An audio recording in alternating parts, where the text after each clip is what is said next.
everybody. Welcome to another edition, another show of the Shabbat Show. So great to be back with you again. I feel like it was just a minute ago we were here together. I don't know about you, but I'm getting used to the 5:30 Friday time that we spend together. Thank you so much for those that are tuning in from all over, wherever you're coming from. It's such a tremendous moment, I think, for us as a nation, for us as a people, to know that we get together Erev Shabbos, Erev Shabbat, and just talk about things that matter and be together and wish each other Shabbat Shalom and see each other from all over the world. And so it's an honor, and I will thank you so much for joining us, another edition of the Shabbat Show. This week we're talking about health. These next few weeks we're going to go into health, physical health. In the future we're going to have a whole show on mental health. We're going to talk this week about physical health, what it means to stay motivated, to be healthy. You know, there's a concept in Judaism called, in Hebrew, it's v'nishmartem ma'od es nafshosechem. And what that means is you have to protect it's not just your soul, but it's also yourself, your body. You know, Judaism is fascinating because for a religion that has as its mission to bring spirituality into this world, for a religion, for a book of wisdom who is identifying things and showing the spiritual properties of things, the spiritual property of the seventh day, the spiritual properties of certain foods, you would think that there would be a certain distance from the physical world. And much like Shabbat, it's not spent in fasting. The holiest day of the week isn't spent divorcing ourselves from the food, from physical life. It's actually integrating it. And so even when we deal with our body, when we deal with our health, when we deal with fitness, when we deal with the physical parts of ourselves, we would think that the approach is really to distance ourselves, to show no interest. But it's not the case. We have to take care of ourselves. We have to be physically healthy. The way we interact with food, the way we interact with our bodies, the way we deal with things is done in a way in which we grapple with the physical and the spiritual. That is the challenge of what God wants of us. He wants us to grapple. He wants us to take everything and find a way to make it as elevated as possible. And one of those things is our health. It's to make sure that we live healthy lives, that we have healthy choices, that we engage in healthy behaviors. And so this show is all about that. Indulgence and abuse and all these things for material things is not sort of part of who we are. There's a tremendous balance in which we live our lives. Food is a critical piece of who we are. I mean, food is how I was raised. I'm sure how you're raised as well. We see the world through the prism of how to make it into a food. But we have to deal with that. It's funny, before we begin, I want to play with you a great clip. I mean, how could you deal with Jews and food and not find some clip from Seinfeld, right? So we found this great clip about Jews and food from Seinfeld. Check this out.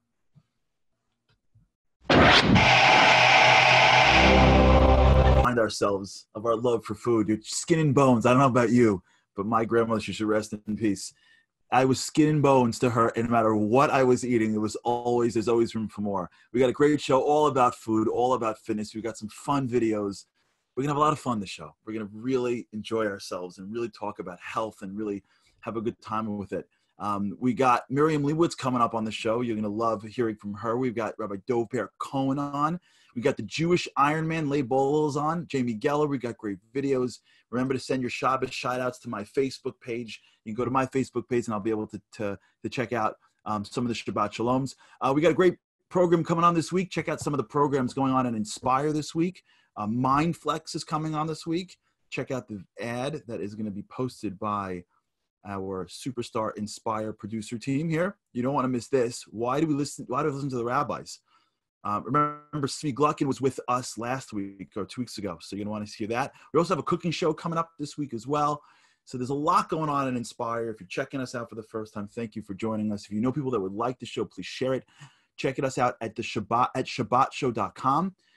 If you go to shabbatshow.com, you'll be able to watch it, share it with people, but also you get all the interviews. We leave the full interviews on, even though we only take clips for the show, and you're able to see past shows. So thank you so much. And don't forget, and especially now as we get towards, as we're climbing our way towards Rosh Hashanah, And we're getting into a space where even we're getting closer and closer to seeing the need to get more active and involved. This is a perfect time for one-on-one. You could really check out the one-on-one. You can text one-on-one to 97,000 text one-on-one. And you'll be, here it is. Here's the ad for it. Oh, maybe not. So you'll be testing one-on-one to 97,000, and you really will get you a, oh, here it is. I knew it was coming. One-on-one, 97,000, sign up. You can learn anything you want to learn about. Go online to our ShabbatShow.com page. You'll see the ad for it. It's really an opportunity to get involved. Okay, before we get going to our first video, to get rolling a little bit, to have a little more fun before we get to our first guest, I want to wish a couple of Shabbat Shaloms. Feel free to leave it on Zoom or on Facebooks. Of course, we're going to begin with Rochelle and Michael Kersner from Toronto, Ontario. Shabbat Shalom to you. Thanks so much, Henya Goldberg. Henya from Toronto, Shabbat Shalom to you. Colette Franco, Shabbat Shalom to you. Donna Bell Burkhart, Shabbat Shalom from Donna. Shabbat Shalom from Seattle, Shabbat Shalom to you. To Roger and Erica Matloff, Shabbat Shalom to you. Yosef Doferel from Passaic. The Novak family from Toronto. To Helene, Shabbat Shalom to you. The Popels in Miami, Shabbat Shalom to Beverly Maurice in Statesville, North Carolina. Shabbat Shalom to Arya Mack from Passaic.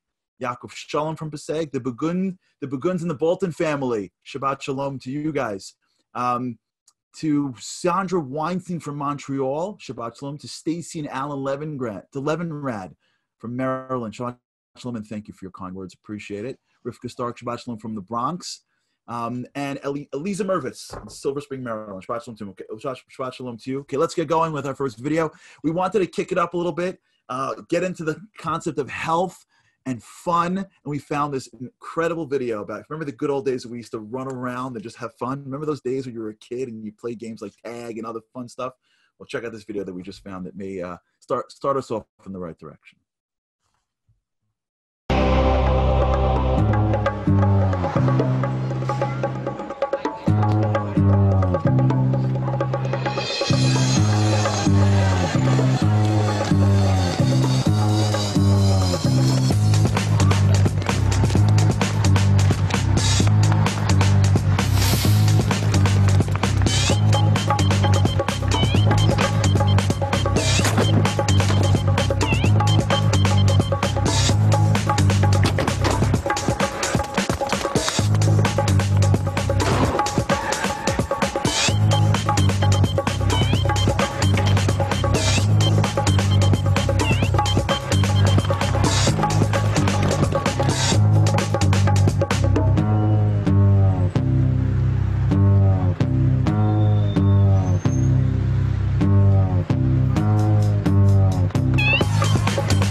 Like when we were younger, we used to play, we used to get out, we used to run around, we weren't stuck behind a desk, we weren't stuck in a house. We recognized that health was just a part of our lives, and being active and moving around was it was an enjoyable piece of our daily activities. We have a great guest on that's coming on right now. Her name is Miriam Leibowitz. She is a registered dietitian with a nutrition practice in Toronto. She's been involved with Team Lifeline Canada, recruiting and providing nutrition coaching for all Canadian runners running for High Lifeline. Miriam has been featured in Mishpacha magazine and currently writes for the COR. Miriam Leibowitz joined Project Inspire team in 2018 as a director of the Toronto branch. Her, along with her husband, Ellie, has led several Momentum and J Inspire trips. I had a chance to catch up with Miriam earlier this week, talk to her about how do we deal with being here in the world of quarantine and getting fit and getting back into it. Check out this interview. So thank you so much for joining us on the show. It's really an honor to have you on. Thanks, Charlie. So we've been living in the world of quarantine, right? Like this is like the worst possible thing for like the usual get up and get healthy way of seeing the world. So what have you seen in terms of where people are at, what people are thinking about vis-a-vis their health, where we are in the world right now? I think a lot of people right now are stuck in a bit of a rut. In the beginning of COVID, when everybody was at home and in lockdown, I think people actually, it worked out better for a lot of people because I think people were eating healthier because they were just going out to buy what they needed. There was a lot of people baking things and, doing a lot of homemade cooking. If you remember, actually, probably a few months ago, there was like a shortage of flour and yeast. Like you couldn't find those on the supermarket shelves because everybody was like cooking and making food from scratch, which was excellent and really good for healthy eating. I think over the past few months, some people have been experiencing stress and had been at home, and a lot of people are just out of their normal routines. And I think just like, any routine, it's important to kind of stick to a schedule for a lot of people. I think with healthy eating and being active, when you're not in a routine, it's actually hard. And, stress causes emotional eating. And I think people are at a point where they kind of want to go back to how they were eating before and how they were living before, but they're kind of stuck in a bit of a rut where things may be seeming a little bit overwhelming for them. I think that's exactly right. I think it's so funny. It's funny how when quarantine hit, at least in other areas, like we had all these plans and we're going to do this, we're going to do that. And like for the first few days, it's like, we're going to take advantage. And then like slowly the chaos ensues and then you have to like readapt. So for many, you're sitting around going, I can't believe it's been so many months. How did I get this together? And we have a chance, like always, to get better every week. Summertime, you can get out more. I don't know, depending on where you are, some of the restrictions have let up. So what would you suggest? Like if someone comes in and says, listen, I'm in a rut. I haven't been doing this for a while. I need like a jump start. I need something to do, to think about, just to get going again. How would you start it up again? Okay, so that's a great question. And a lot of people, my clients now that I've been meeting with so far via Zoom, but kind of have been experiencing that. And I think the whole notion of taking something on sometimes can seem actually like overwhelming and you don't almost know where to begin. So, I mean, the most important strategy that I find works with, majority of people and is actually a really simple goal is just making sure that you're eating actually 3 meals a day and at least 2 to 3 snacks and not going more than 4 to 6 hours between meals without having something. So that's sort of like the basic principle that I feel is important. That being said, it's actually really important not to overwhelm yourself and set like really large goals because that can be really challenging. Sometimes, you want to just do something drastic to be like, okay, I'm just starting, fresh the next day and, away with my old, quarantine eating habits. But sometimes, that can actually lead people to not be able to achieve their goals because it's so overwhelming. So what I like to do with my clients is actually develop what we call SMART goals. And SMART is the acronym: specific, measurable, attainable, realistic, and time specific. So I'll just give you like a practical example. So as opposed to saying like, okay, every day this week, I'm going to eat healthy, which sounds great. You would basically take that overall goal and break it up into something very specific. So an example could be, for someone who, let's say, doesn't eat breakfast every day, I'm going to eat breakfast Sunday, Wednesday, and Friday. I'm going to have steel-cut oatmeal at 7:30 in the morning. So that's a really large goal that now we've taken and actually broken apart to be something that could be very attainable, hopefully. Now, if you're able to do that 5 days a week, well, that's great. But the idea is that you're not setting yourself up to fail from the beginning because the goal is very specific and hopefully manageable to you.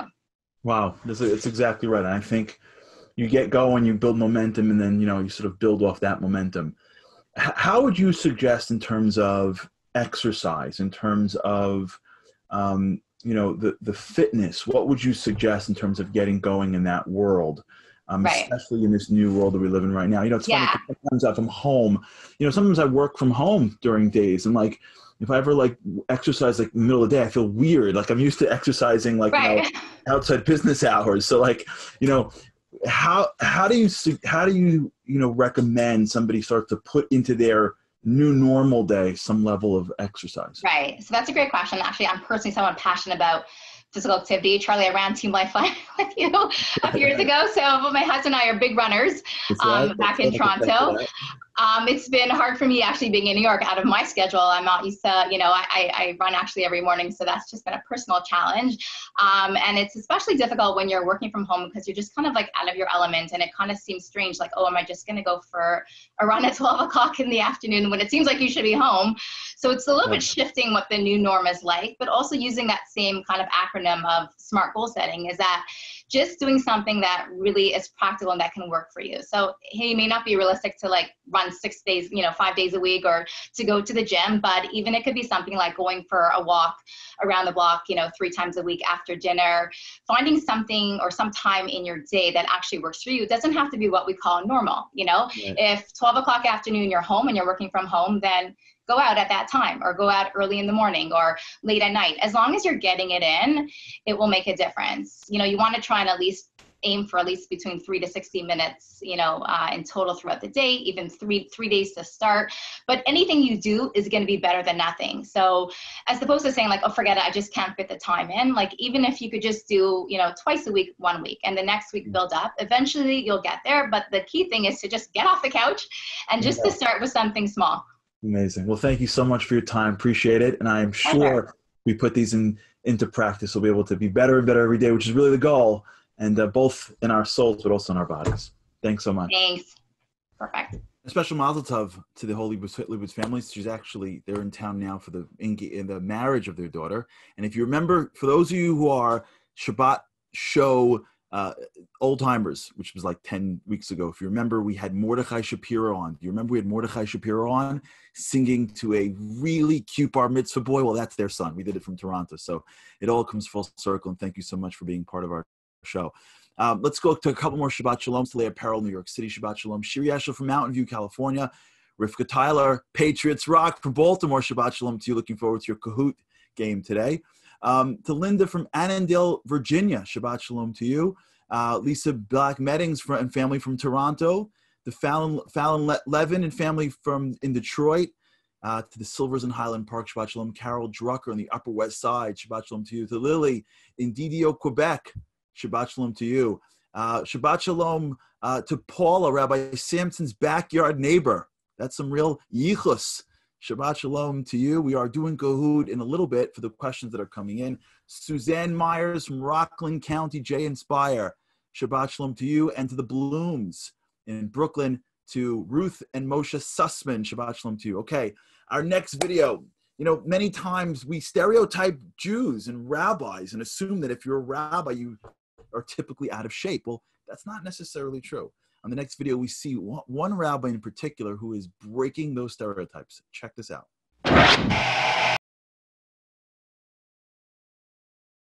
Little props to the rabbis out there. Can your rabbi do this? I would suggest that didn't come from me, that you should speak to your rabbi this weekend and maybe suggest that, you know, could he do that? I think it'd be nice for us to start to flood into American Ninja Warrior. We have a great guest on now. I had an opportunity to catch up with a great individual who lives in Israel, who really has a perspective on physical strength and spiritual strength. His name is Dov Ber Cohen. Dov, after spending 6 years living in Asia, delving deeply into Eastern philosophies, partaking in several silent meditation retreats, extreme martial arts training, hiking in the Himalayas and around the Japanese island, as well as spending time volunteering in orphanages, Dov Ber moved to Israel, where he discovered the depth, the beauty, and the wisdom of his own religion. He made Aliyah, and along with learning in the yeshiva, he set up his own social justice organization. It's called All for the Kids, which raises money and awareness for orphanages in India, Africa, and Israel. In 2009, he set up Self-Discovery, an organization running workshops, seminars, and short trips for young Jewish adults to help them tap into their inner power and potential. He is now a senior lecturer at Esha Torah, co-founder, director of Ruach Chaim, Authentic Jewish Meditation Retreats. We had a chance to catch up. Check out this interview. Give us, if you can, sort of a little bit of this journey of yours. Thanks so much. Yeah, I grew up in England, normal, secular Jewish guy, lots of sport and music and partying. And I went to university and I started looking around me and I saw that not many people seem to be living with such vitality and joy and depth and meaning in life. So I decided I really want to work out what it's all about. What am I really living for?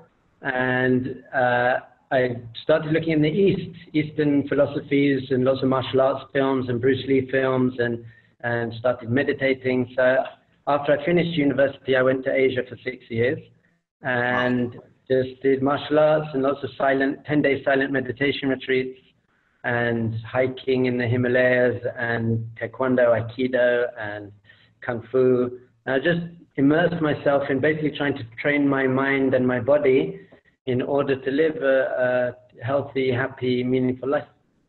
Wow. So how'd you end up in Israel?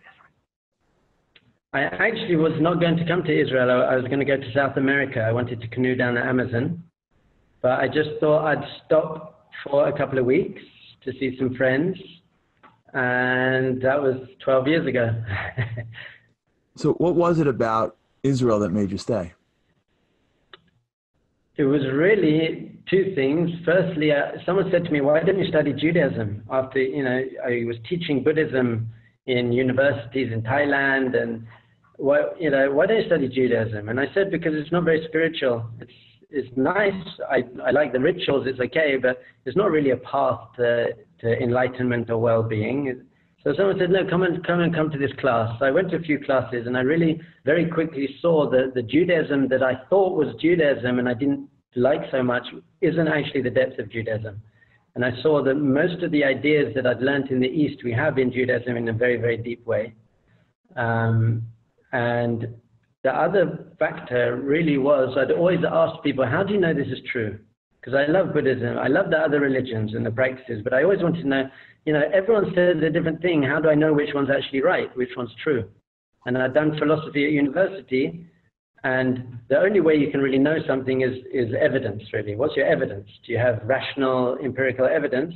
So I'd asked my Buddhist masters and my Hindu masters and my Muslim masters, and I'd asked everyone, and they just said, because this is what Buddha said, or it feels right, or my meditation. I never got a good answer until I came to Israel, and I thought I'd stump the rabbis. I'd say, come on, how do you know it's right? And they said, well, we have evidence that there's no way a human being could have written the Torah. So I started studying it, and because I didn't want it to be true. I wanted to go to South America, but I saw the evidence and it was very compelling. So I put it on atheist websites and atheist forums because as I said, I didn't want it to be true. I said, I want to refute this. And while I was thinking about it, there's a trail in Israel called the Israel National Trail. It's 1,000 kilometers. I think that's about 700 miles. So it's a walking trail from the north of Israel to the south. So I took 40 days and I walked the whole length of Israel in 40 days, but really thinking about the evidence and arguing and getting atheists. And at the end of it, I really couldn't refute the evidence. But also, as I said, I've seen that it's also beautiful and spiritual and deep and sweet. And so it was a combination of intellect and spirituality and emotion. And once you walk the whole land of Israel, you really connect to the land. It's the Holy Land. The land I really felt is where my ancestors kind of lived and lived their spiritual lives. So I chose to be here. Wow, what a great story. Let me ask you a question, because even as you're speaking, the concept of spirituality, especially I guess through a Western mind, could very much lead to something that is not physical. So health and fitness could be like non-spiritual things. Like you can go out and work out, but that's not spiritual. What's your perspective, I guess, from especially your background and seeing it from different perspectives? What is your perspective of the Torah and spiritual perspective on staying healthy, being fit, eating well, and really the body, keeping your body at a certain level? Yeah, it's really always to do with your intention. Why are you doing what you're doing? Why do you want to have a good and healthy body? So is it because you want to show off and you want people to think, look how strong he is? If you're getting your sense of self based on your body, look at even your clothes and my muscles, then that's not the Jewish perspective on body. But we believe that true spirituality can only come through embodied practice. And what do I mean by that? In the East, it's very to be spiritual, you have to separate from physicality. So I fasted once for 7 days, for example. I had 2 cups of water a day, so it wasn't a whole fast. And 3 of the days I had a small slice of papaya. But in the East, it's don't get married and don't eat a lot of food and don't touch money. Just get rid of just detach completely from the physical world. And England, where I grew up, and I guess America, it was the opposite. It was all physical and eat all you like, and it's all get my sense of self based on my money and my body. So Judaism, I think actually this is why Israel's in the middle of the East and West, says there's a balance, and the balance is moderation. So we see in everything, even with money, in the East don't have money. This is big generalizations. In the West is a lot about money. Judaism says you can have money, it's okay, but what are you using it for? Are you using it to help people? So the same with the body. So are you improving your body in order to just look good and feel good? Are you improving your body because you want to live in this world with vitality? And you can't have vitality if you're not healthy. If you're smoking, if you're eating too much, if you're not exercising, you're not going to be able to live a spiritual life. So we say that the body serves the soul. It's like the spacesuit. We really, in essence, we're a spiritual being, we're a soul. And the body is the spacesuit that we need to be in the physical world. And Judaism says we should uplift physicality, not detach from physicality. So all of the mitzvahs, for example, are really physical acts. Lighting candles, giving charity, putting on tefillin. All of these are physical acts, but we're using the physicality to be in line with our soul.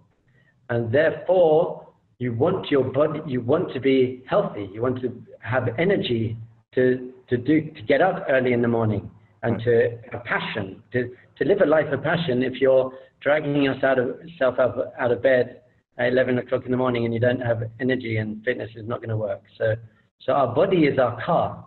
It's the car. We want to go fast. You want to have the best car you can get to get where you need to go. But it's not the purpose. The car isn't the purpose. The car is taking us to our purpose. So the healthier our body is, the better we're going to achieve our spiritual purpose, which is really connection to divinity, to Hashem, to God, to ourselves. The other, if I may carry on, is very good for your mind. Going to the gym is very good for your mind to have some physical focus as well, to ground yourself. Often spirituality is very nice and hippie, like meditating and floating around all day, but Judaism says we need very physical, grounded spiritual practice as well. So we need strength and health of body to really achieve that. Amazing. Well, Dober, thank you for the time. Thank you for the light that you bring to the world. It's much appreciated. Thank you, Charlie. And that was just a small piece for those who want to get more. I actually, as you're watching it, you may be thinking what I'm thinking. He fasted for 7 straight days on a little papaya and 2 cups of water. I'm like, how is that humanly possible? He's Jewish. And he also stayed quiet for 10 days, which is, I think, even harder for a Jew. So I asked both of those questions. If you want to see the full interview, check it out at theshabbatshow.com. There we have the full, I don't know if it's up now, but we will have the full interview of me and Dober, and including the full interview of me and Miriam Leibowitz, who had other very important suggestions as well. So check that out. Okay, it's Kahoot time. For those who are ready for Kahoot, this is it. Let's get rolling. I know my mom is out there ready to play. 84601. Get ready for Kahoot. Let's get everybody on.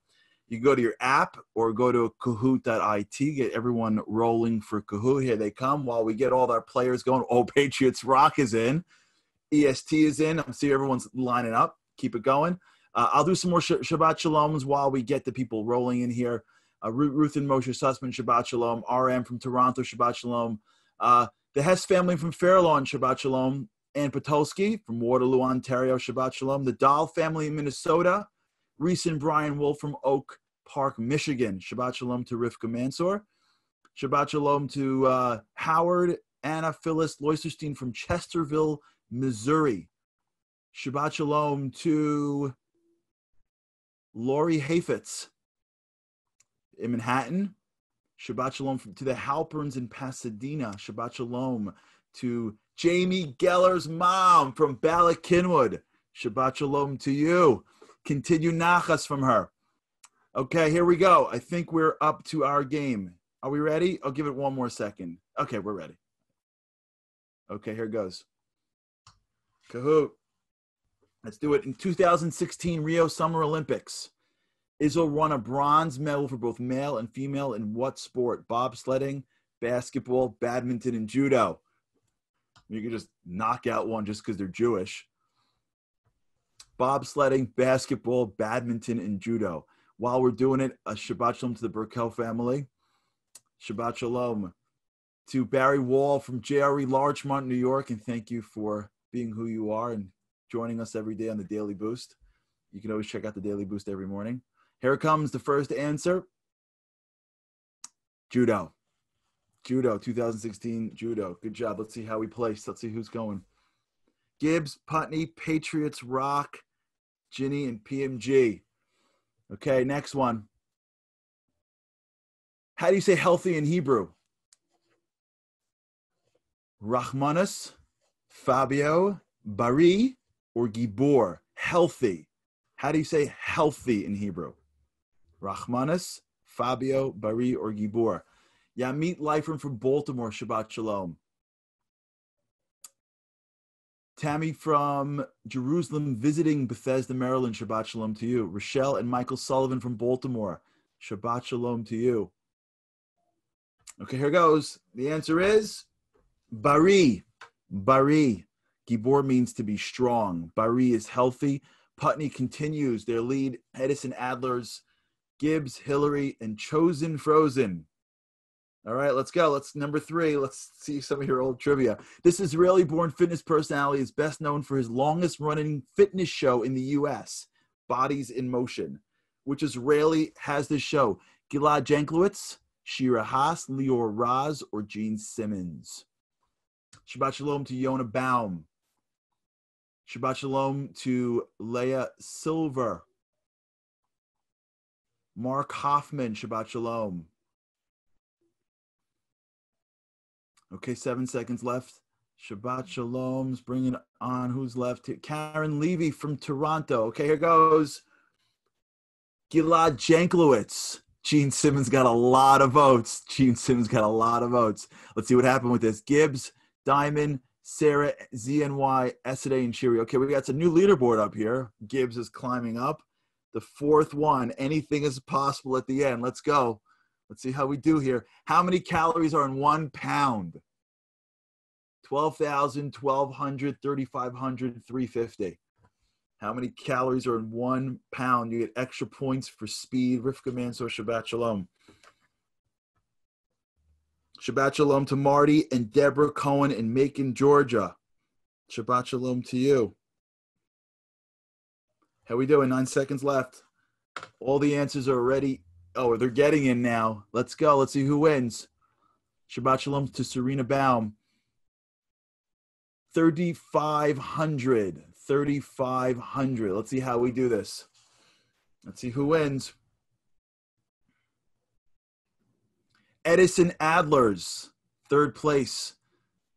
Putney, 2nd place. And the winner for this week's Kahoot goes to Shiri. Congratulations, Shiri. Please check out email projectinspire.com for your gifts. The next video we have, a special nachas is going to be flowing from Bala Kinwood right now because we are up to our partner, the one and only amazing Jamie Geller. Check it out. Hi everyone, I'm Jamie Geller, and today I'm making one of the most popular recipes on our site, broccoli kugel. But this ain't Joe Bubby's broccoli kugel, this is broccoli kugel 2.0. There are 2 things that make this stand out above all the rest. The first is loads of fresh herbs. Now, not typical in a broccoli kugel, but what this does is it makes it feel so bright and fresh and springy. And the second thing, also not typical in broccoli kugel, is onions. But we're not just putting in onions, we are caramelizing our onions because everything is better with caramelized onions. Let's do this. Chop up some onions. And we're going to heat some olive oil in a saute pan over medium-high heat. And always Colavita. It's the best for cooking and baking. Add them to the hot pan and saute them until they're golden and translucent and just starting to caramelize. While they're cooking, roughly chop some beautiful bright green frozen broccoli florets. Or you can go half and half and chop up some cauliflower florets as well. And now we chop some gorgeous fresh herbs. We'll start with some dill. It's got such a great grassy and earthy flavor, and it is so fragrant. And then parsley, which brings a bit of spring and freshness to the dish. Crack and lightly beat 3 eggs, unless you're doubling the recipe like me, and then beat 6. Everything into the mixing bowl. Broccoli, cauliflower, dill, parsley. You can use oats, you can use quinoa flakes, or you can use potato starch. Add the cooled caramelized onions, eggs, salt, and pepper. Give everything a really good mix. Liberally grease that pie plate with your Colavita olive oil. Spoon in the kugel mixture. Pat it down so it's nice and compact. And bake it at 400 degrees for 1 hour until it's golden on top. Slice it. Serve it. Taste it. Yummy. It's divine. And everyone's gonna say, where did you get that recipe? And you're gonna tell them, jamiegeller.com. So then, Brian, you're gonna put Facebook, Instagram, Twitter, Pinterest, YouTube, right? Okay, bye-bye. Till next time. Oh, hi there, I'm back. Just a couple quick tips before I sign off this week. Okay, so truthfully, this is the healthiest kugel that you can make. But if you want to reduce the fat, you can saute your onions in water, and you can replace the 3 eggs with 6 egg whites. Okay, so I want to wish you an amazing Shabbat, and kick it back to you, Charlie. Thank you, Jamie. I gotta tell you, every time I see Jamie, I'm thinking, I wish I'd have seen her when I was younger. I'd be so much more helpful in the kitchen, because like it makes it's so much fun. It looks so much fun, especially the music in the background. Thank you, Jamie, again for an incredible recipe. For more great videos, go to jamiegeller.com, Facebook, Instagram, Pinterest, YouTube, Twitter, TikTok, at Jamie Geller, at Julius by Jamie. Okay, we got a great guest right now waiting for you right here, right now.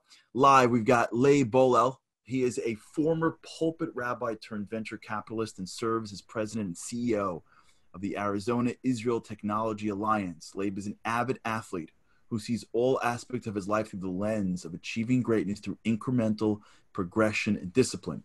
Leib is a recipient of the 40 Under 40 Award by the Phoenix Business Journal and was selected to the national list of influential young executives by the 2009 Business Journal's Influencers. Leib has played in a number of competitive sports from childhood and has realized that it is the journey that is the ultimate reward rather than the moments of winning and losing. Leib, welcome to the show. Great to be here, Charlie. So talk to us about going from pulpit rabbi to an Ironman. Like, how does that transition? What are you thinking? How did that journey happen? You know, there was a comment beforehand that there's a stereotype of rabbi with a big belly. I think, prior to becoming a pulpit rabbi, I've been an avid athlete all my life, playing multiple sports. And, even, when becoming a rabbi, I was playing sports. And once I moved from Israel, lived in Israel for about 6 years, I moved to Des Moines, Iowa. And coming from team sports, going to a place where I didn't know many people at all, there was about a 6-month phase or so of where I was trying to work out what sports am I going to do? Are there clubs I'm going to join? And I tried a couple of things, and consistency was a huge challenge. And I knew I was putting on pounds, and there had to be something that to get me back into shape. And I was looking at different sports, started running a little bit, and an opportunity came up for a fundraiser. Someone asked me to participate in a fundraiser for a nonprofit. And I thought, what a great idea. Why don't I choose something that I can raise money for, specifically for that? So what I did was, sorry, my apologies. And there was a triathlon race going to come up. There was a sprint triathlon, which is one of the shortest triathlon distances. And I decided I'm going to go ahead and do that. So I signed up for that, had a fundraiser, and went from a sprint triathlon, did a fundraiser for that, and then went on to Olympic distance, then went on to 17.3, which is a half Ironman, and then went on to the full Ironman, which is 140.6 miles. Incredible, incredible. So in your journeys, you're living in these worlds, right? You're learning, you're studying, you're growing, and at the same time you're learning and growing physically. So take us through the connection. How does religious thought, how does spiritual ideas influence the physical work that you're doing? There's a lot of synergies, a lot of comparisons with sports and health and with Torah, the way we live our lives, the discipline involved, the regimen involved, who you surround yourself with. You know, you want to be with like-minded people. You want to be with people who are achieving things, who have aspirations, and who are going to keep you on course as well. So, you know, in terms of all of those dynamics, there are so many different synergies involved that you take from a Jewish lifestyle and from a Jewish culture and from the Torah, and you can apply them seamlessly into really all aspects. I believe it translates to sports, it translates to business, it translates to all different spectrums of life. And being able to take those fundamentals and being able to apply them. And, you know, we're going to go off course, and we have challenges, and we sometimes take a couple of step backs and we regress. But we take those things that we learn, and we be able to, you know, through the surroundings that you have and the people that you are with and surround yourself with, to be able to meet those goals and accomplish those things. You know, it's funny as you're speaking, it reminds me when I was younger, when I used to play sports like crazy as a kid growing up. My whole life was that orange basketball. Like, that was like the center. And I remember going to Israel after my high school year and finding Judaism was not as exciting as a great 5-on-5. And I remember speaking to my rabbi, and he said to me, you're missing it, that there's so many things that you've worked so hard for that's very much in line with how you grow. I'm like, what are you talking about? He goes, how are you restricting what, like, you see how you're eating certain foods, you see how you're willing to engage in a certain amount of physical discomfort for what you believe in. You see how when you're engaged in the physical world, teamwork, oneness, when we look at the world with very physical eyes, you see a division. You see there's physical and there's spiritual. But if you look at the world with spiritual eyes, you see that, wait, you're really doing things that are, they're low-level spirituality. I'm not connecting, you know, running a race with learning a Talmud page, but you're still on the track to controlling the physical world, growing from the physical world. And that really stuck with me, that I felt like I was already on the way, if you will, to developing some of the skills that are more spiritual. And as you're speaking, it's bringing back those memories of how I also was grappling with it, you know, back when I was, and even till now. So from your perspective, do you see it as a priority that's not in conflict with someone's spiritual growth? We're Jews. We're not Greeks. We don't believe that the center of the world is in the middle of a stadium. We don't worship the body. We worship the soul. So do you believe and feel that even in our perspective, which is really spirituality at first and only, does the physical work fit right into that from your perspective? Absolutely. You know, while you're talking, it takes me back to a memory, probably of my worst race, but my most proud race that I ever did. I was racing in Ironman Boulder in Colorado several years back, and I came down with strep throat. I didn't know at the time that I had strep throat. And you, in Ironman races, you have 17 hours to finish the race, 140 miles, which consists of 2.4 mile swim, 112 mile bike ride, followed by a marathon. And halfway through the bike, I knew that I wasn't able to contain any fluids, any nutrition, and I knew things were looking very bleak. And by the end of it, I knew that it was really, really challenging. I wasn't sure if I was going to finish the race. And I landed up walking and crying the entire marathon. And my official time was actually 15 hours, 59 minutes, and 59 seconds. Wow. Slowest I've ever done. And the one thing, there were multiple things. I had my wife actually running or walking by me for a lot of the way, which was great. But those little incremental steps of saying, I'm not thinking about the end goal. I'm going to take one step at a time.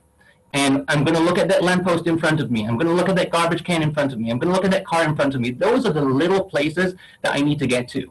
And that's just one example, and I can give you dozens of examples of being able to get to that place that means so much, that accomplishment. It's really about that journey of being able to get there. And the goal itself, If you finish, it's great, but it's that journey is what defines that person.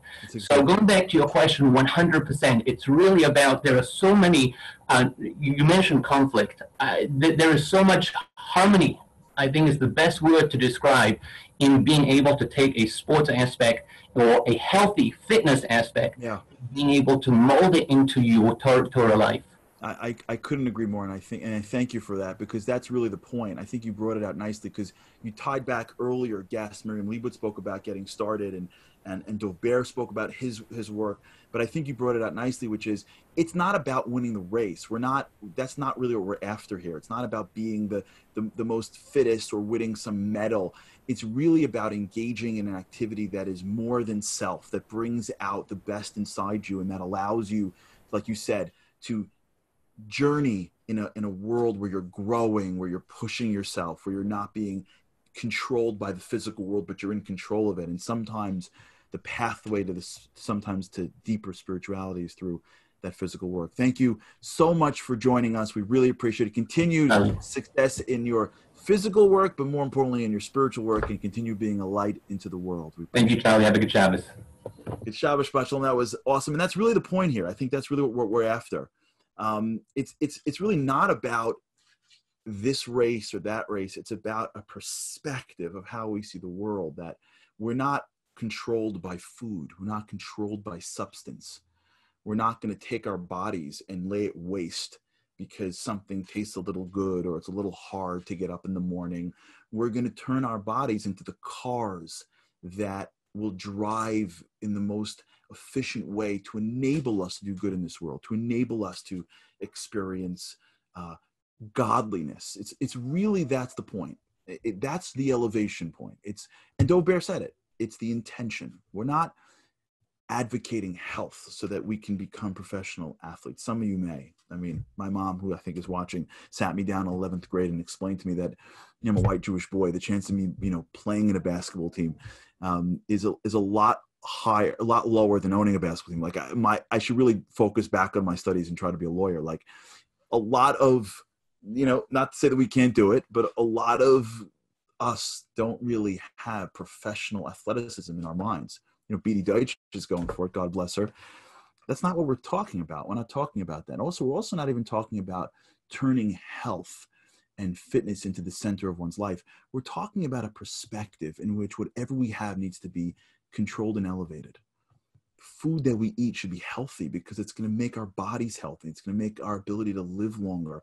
But ultimately, it's up to God, but to live healthier, to be more vital, have more vitality. It's just a way of living your life. And it's important. And we have to talk about it. And we have to think about it. And it's holy. It's holy. That's the beauty and the grandeur and the greatness of Judaism, is that this stuff's holy too. It's amazing. Smiles are holy. Food can be holy. Fitness could be holy. There is no place where Judaism doesn't apply, where spirituality can't be brought out. And when we take it seriously, and we stay fit, and we stay healthy, and we enjoy, it brings us back to who we were when we were younger, and it brings us up to who we can be. Before we end our show, I want to show you one more fun video. We're having so much fun with these Nike videos, right? It brings us back to when we were kids, and we played tag, and we ran around, and we had fun. Well, there's another game we played when we were kids, where when the music stops, you got to find a chair. Remember that game? Well, there's another great Nike video we want to show you, just to continue the theme of having some fun and playing some games, so this way we can really enjoy the health and fitness that we've been talking about. Check this out.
Remember those days, musical chairs? Ah, amazing. Well, I hope you guys had enjoyed the show. And it's really a time for us. This is a time where we have to balance the joys of being a kid a little bit, and the way we had the vitality we had in life, and how we played games and we had fun. It doesn't mean being less serious. It doesn't mean being less introspective. It doesn't mean striving for greater spirituality. It doesn't. It means understanding that we have to have joy in our lives. We have to have vitality and enjoyment, and we have to live a life in which we are elevating everything we touch, which is really what Shabbat is about, right? Shabbat really is about this concept of recognizing that the holiest day, like Shabbat, is a day in which we engage in the physical world. We have good food, we drink good wine, we spend time with our loved ones. We don't pull back from the world because there's something wrong with it. We pull back from the world because God wants us to be in control of it. It's really critical that that distinction is clear in our minds, that we need to be in control of it. It's not the food that controls us. It's not the sleep that controls us. It's not the desire for comfort that controls us. It's not. It's this recognition that this world is going to either control us or we can control it. And by controlling it, we elevate ourselves over it. We don't have to eat that. We don't have to say no to that. And when we take that seriously, not because we want someone to look at us, not because we want someone to turn their eyes when we walk in, not because we need to identify ourselves with our body. Our body is our spacesuit. It's because it's a way of life. It's a way of life. It's a way of life, which is whatever's in this world, I want to use it at the appropriate measure that it makes me grow in the best way. It's very Jewish to look at the world and say, I want to understand the properties of which I can use something so that I can get the most out of it. So the Torah does. The Torah gives us the recipe of how to use the world so we get the most out of it. That's what Shabbat reminds us as we slow down, as we look into our week, as we look into the week, into the future. So on behalf of me and mine, to you and yours, I wish you a healthy, a wonderful, a joyous Shabbat filled with vitality and happiness, connection to spiritual, elevation of the physical. And I hope and I pray that the next week we do this, it's going to be live from Jerusalem. But if not, I look forward to seeing you again, hopefully next week with God's help here. Another show at 5:30. Shabbat Shalom. Good Shabbos. Have a great weekend. All is well. Shabbat Shalom to all of you. We together call it shoot. But every generation they take one, raising the haters. Then I shim hit the pavement, blazing the safest. And the world asks where they went. Patience are faithless. The Torah gave the whole world a facelift. If hatred is baseless, we take it, erase it, and exchange it for that master goal. We don't forget wherever we may go. There is only one place we know, and it's called zero. Pieces and you're just falling down, falling down. I pick you up, and if you feel like you're outnumbered,